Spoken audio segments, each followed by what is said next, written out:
What's the good word, y'all? It's your boy DKB here. So covering our fifth receiver, I believe, for the 2024 NFL Draft. Either way, we're looking at draft target potential options for the New York Jets here with our wide receiver today, Troy Franklin. You're talking about a guy that's potentially late round one, anywhere to around the third round of the draft that I've seen. Realistically, I think he falls at the top of day two.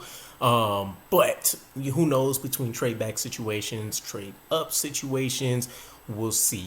Either way, Troy Franklin out of Oregon, one of the more interesting or one of the more athletically elite talents in this particular draft right now. When I look at this guy, you're talking about 6'3", 187 pounds. It's not necessarily the 6'3" height that entices me as much as that 187 pound mark.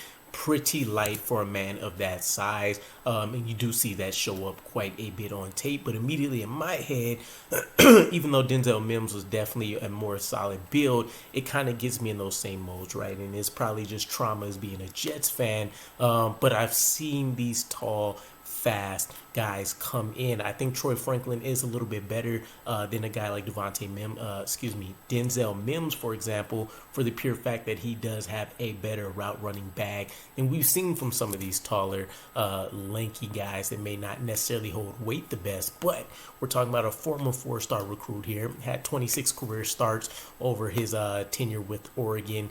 Only 21 years old, so you also take a look at the upside. Definitely can put on a little bit more bulk to help himself out in some of the duties he'll be asked in the NFL. So it's not the end-all, be-all with him.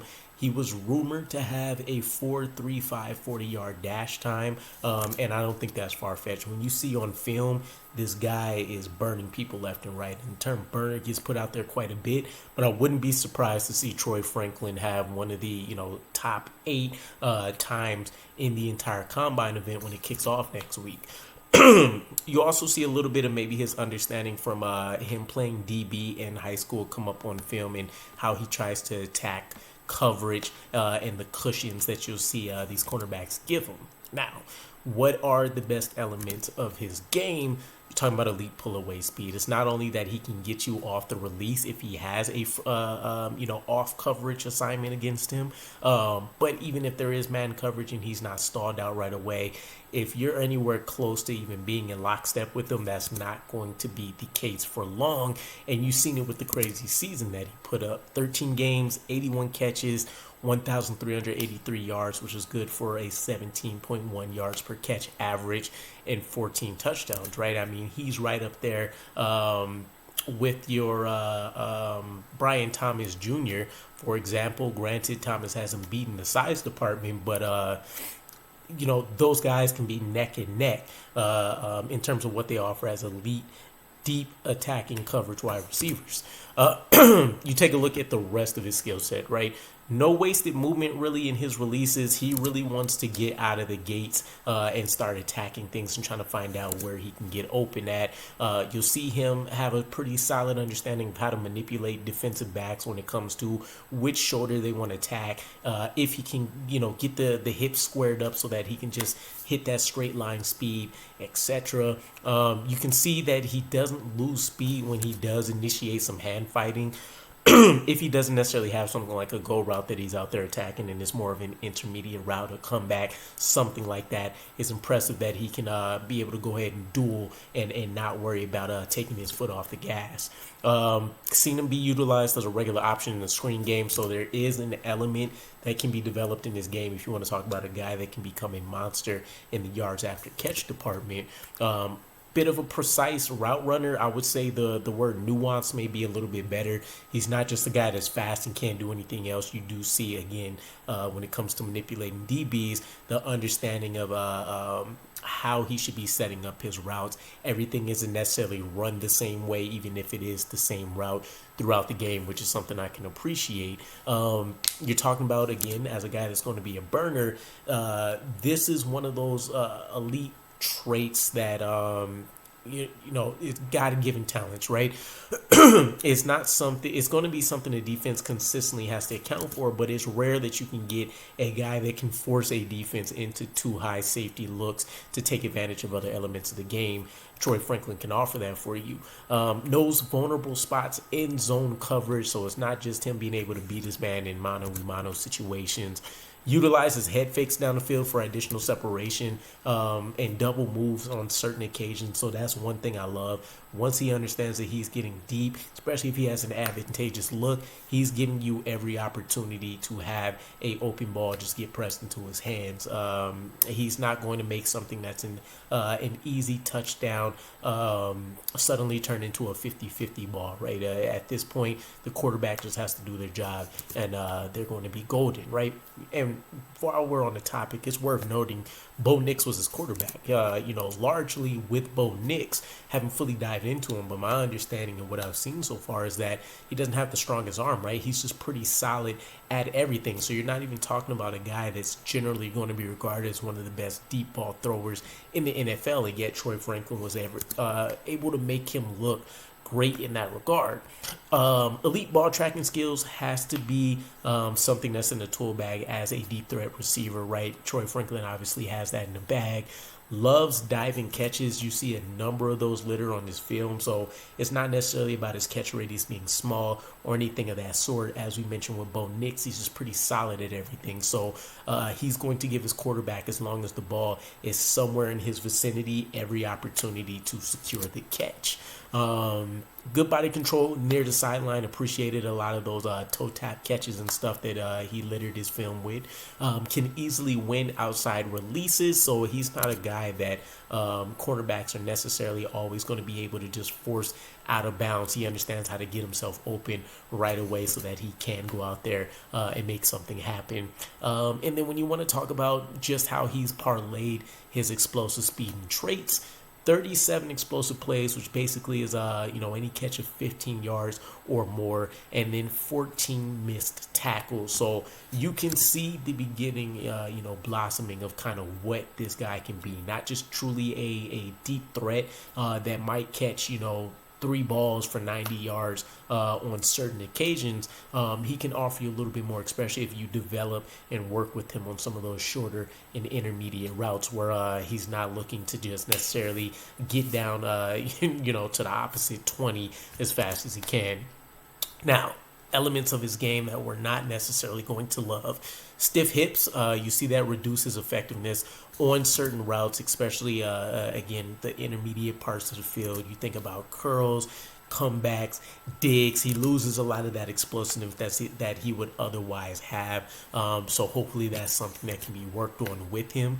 Not a consistent winner with the ball in the air, so for all of his height, for the catch radius he has, as the lanky guy he is and all that kind of stuff, you would love to see more of those opportunities fall his way. Probably never going to really be a strength of his game. The hands are pretty soft and not necessarily in the best use of the word, but ultimately it's something that can be improved, right? You just don't see it necessarily a ton in the NFL, but from everything I've seen, his work ethic and what a lot of the coaches, etc., have had to say, and just the way that he's significantly improved year over year at Oregon, shouldn't be too much of a worry there for him.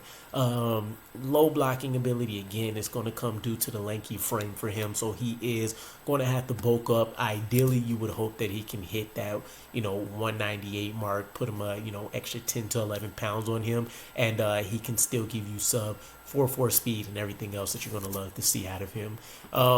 Looks to run and make moves before securing the catch, so definitely some drop problems that are still there, and definitely, again, at a little bit more of a higher rate than you like to see. When he began at Oregon, he had an 18% drop rate as a freshman. He has been able to drill that down to 10% as of his 2023 season, but again, things are going to only escalate and get a little bit tougher in the NFL for him. So we just have to understand that there are going to be instances of him getting excited that maybe he sees some open field and he knows the speed he has and he's going to drop those balls. Doesn't use his hands well to fight off contact necessarily. Again, a lot more of the physical guys or people that just understand, how to how to I wanted to say demonetize, but how to minimize release packages from some of these wide receivers. That's going to be problematic for him.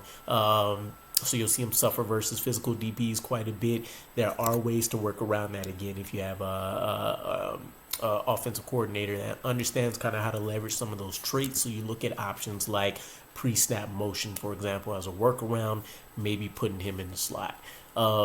7 games with 4 or less catches in 2022 though, so obviously 2023 kind of broke out and most of everything was well, but there are going to be those elements again, especially early in his career, where he'll kind of have that Gabriel Davis boom or bust type ability for you. Could go off for 2 or 3 touchdowns, 120 plus yards. Could see him completely eliminated from a game. Grant, he's bringing more size and stuff than you'll get out of a guy like Gabe Davis, for example. But, apples and oranges here.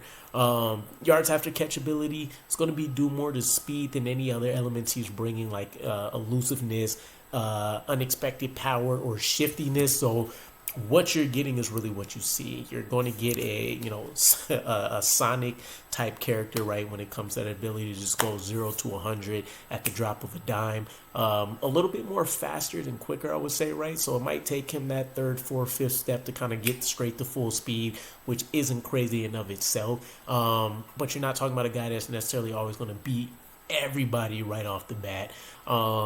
Some of the pro comps that I've seen thrown out there, right, generally you're going to get just a bunch of the tall guys that are a little bit quicker than anything else. But stylistically and stuff, you can see a little bit of Darius Slayton, Terrace Marshall Jr., Christian Watson, Calvin Ridley, and Devontae Smith to his game. But to be honest, there's a lot of these guys I would be excited about.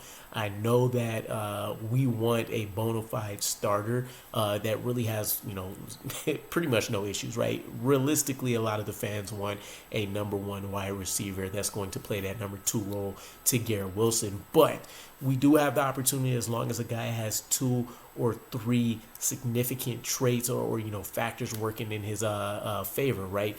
A deep threat, a guy that's a chain mover, catching traffic beast, maybe a guy that's just really elite at yards after catch ability, we will be fine, right? So I don't know. Ultimately, let me know what you guys think about Troy Franklin. If he somehow fell down to the 3rd round and he's still there when the Jets pick, I would probably strongly consider him at that point. But let me know what you guys think, and I'll catch you again. Peace.